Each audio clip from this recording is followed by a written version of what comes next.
ఇంకా ఫిబ్రవరి నెల కూడా ముగియలేదు. అప్పుడే బాణుడు బగబగం అంటున్నాడు. సూర్యుడు సుర్రుమనడంతో పగటిపూట బయటికి రావడానికి జనం జంకుతున్నారు. మరి ఎండలు ఇప్పుడే ఇలా ఉంటే రానున్న రోజుల్లో ఎలా ఉండబోతున్నాయి? గతంతో పోల్చుకుంటే ఈసారి ఎండ తీవ్రత పెరుగుతుందా, తగ్గుతుందా?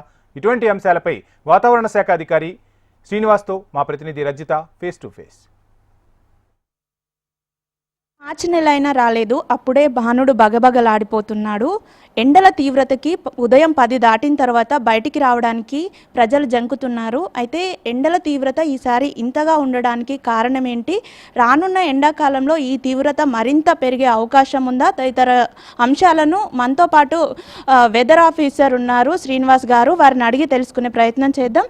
సార్ చెప్పండి, ఈసారి ఎండలు చాలా ఎక్కువగా ఉన్నట్టుగా అనిపిస్తుంది. ఎందుకు? దీనికి రీజన్ ఏంటి సార్?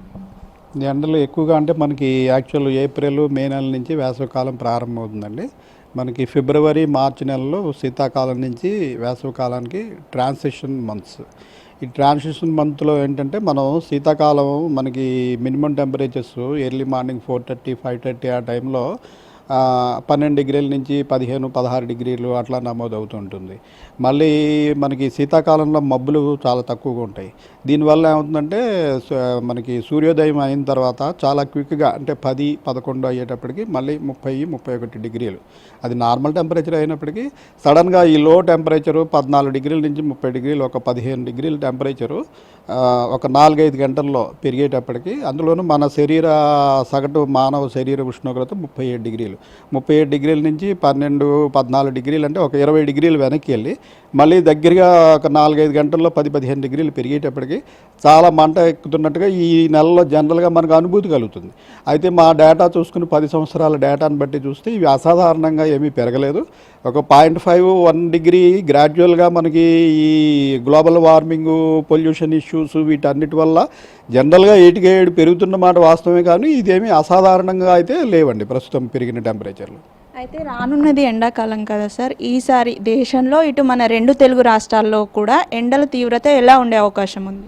దీనికి ఐఎండి సెంట్రల్ విభాగం న్యూఢిల్లీ నుంచి ఈ నెలాఖరికి యాక్చువల్ మనకి సమ్మర్ ఎలా ఉండబోతుంది అన్నది దేశానికి అంతటికీ ప్రతి రాష్ట్రానికి కూడా అంచనాలు విడుదల చేస్తారండి. అప్పుడు దాని తర్వాత మనం డీటెయిల్గా దీని గురించి ఇది చేస్తాం. అయితే ఫిబ్రవరిలో ఇప్పుడున్న టెంపరేచర్లు బట్టి చూస్తే మనకి కనిష్ట ఉష్ణోగ్రతలు, గరిష్ట ఉష్ణోగ్రతలు కూడా సాధారణం కంటే 2-3 డిగ్రీలు అధికంగా నమోదవుతుండటం వల్ల ఈ సమ్మరు గత సమ్మర్ కంటే కొద్దిగా ఎక్కువే ఉండొచ్చు అని ప్రస్తుతానికి అనుకుంటున్నాము. అయితే యాక్చువల్ అంచనాలు మనకి నెలాఖరికి రిలీజ్ అవుతాయి. అంటే ఈసారి శీతాకాలంలో కూడా గతంతో పోల్చుకుంటే చలి తీవ్రత అనేది తగ్గింది. దీనికి రీజన్ ఏంటి సార్? చలి తీవ్రత తగ్గిన మాట వాస్తవమేనండి. మనకి శీతాకాలంలో ఎక్కువగా తూర్పు నుంచి వాయువ్యం నుంచి ఎక్కువ గాలులు, శీతల గాలులు వస్తాయి నార్దర్న్ ఇండియా నుంచి, ఉత్తర భారతదేశం నుంచి. ఈసారి చాలా తక్కువ రోజులు మాత్రమే మనకి ఉత్తర నుంచి వచ్చిన గాలులు ఉన్నాయి. ఎక్కువగా సముద్రం వైపు నుంచి మనకి ఈశాన్య దిక్కు నుంచి ఇటు నైరుతి నుంచి వాయువులు గాలులు వచ్చినప్పుడు ఏమవుతుందంటే మనకి వెచ్చని గాలులు రావడం వల్ల నైట్ టెంపరేచర్స్ తక్కువగా పడతాయి. వీటికి కారణం ఏంటంటే ఈ గాలి గతుల్లో మార్పు, సీజన్స్లో మార్పు, ఇవన్నీ కూడా మనకి లార్జర్ ఇష్యూస్ లైక్ ఈ గ్లోబల్ వార్మింగ్, ఈ ఫ్యాక్టర్స్ అన్నిటి వల్ల ఇవి ప్రతి ఏటికేడు కొద్దిగా మారుతున్నాయి. వీటికి ప్రత్యేక కారణాలు ఈ సీజన్లో ఎందుకు ఉన్నది అన్నది లేకపోయినా ఈ సీజన్లో నార్మల్ టెంపరేచర్, లో టెంపరేచర్స్ కంటే కొంచెం ఎక్కువగానే నమోదయ్యాయి. అయితే ఈసారి లానినో కూడా ఉంది కదా సార్, దాని ప్రభావం ఏమైనా ఉందంటారా? లానినో ప్రస్తుతం పాజిటివ్ నుంచి న్యూట్రల్ పొజిషన్లో ఉందండి. న్యూట్రల్ పొజిషన్లో ఉంది. లానినో యొక్క ఎఫెక్ట్ మనకి మన ఋతుపవనాల మీద ఉంటుంది. సో వచ్చే ఋతుపవనాలకి మనకి వానలు ఎక్కువ ఉంటాయి. లానినో ఉంటుందా, లానినో పాజిటివ్ ఉంటుందా, న్యూట్రల్ ఉంటుందా, నెగిటివ్ ఉంటుందా అన్న దానికి కూడా మనకి వేసవికాలం అయినాక మే ఎండింగ్కి కరెక్ట్ అంచనాలు వస్తాయండి. అంటే ప్రస్తుతం ఎన్ని డిగ్రీల ఉష్ణోగ్రత మనకు నమోదవుతుంది? ప్రత్యేకించి హైదరాబాద్లో ఎంతవరకు ఉన్నాయి సార్ ఉష్ణోగ్రత? మనకి ఇప్పుడు అరౌండ్ 33 డిగ్రీల నుంచి 37 డిగ్రీల వరకు తెలంగాణ వ్యాప్తంగా టెంపరేచర్లు నమోదవుతున్నాయి. ఇది మనకి మ్యాక్సిమం టెంపరేచర్స్. ఈ మ్యాక్సిమం టెంపరేచర్స్ ఇప్పుడు ఇవి సాధారణంగాకి 1-2 డిగ్రీలు అటు ఇటుగానే ఉన్నాయి తప్పించి పెద్ద అసాధారణంగా లేవు. మనకి హైదరాబాద్లో అరౌండ్ 35-36 డిగ్రీలు మ్యాక్సిమం టెంపరేచర్స్ రికార్డ్ అవుతున్నాయండి.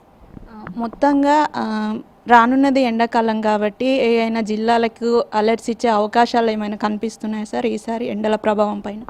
ప్రస్తుతం ఇంకా అలర్ట్స్ అంటే మనం ఓన్లీ హీట్ వేవ్ వచ్చినప్పుడు మటుకే అలర్ట్స్ ఇస్తాము.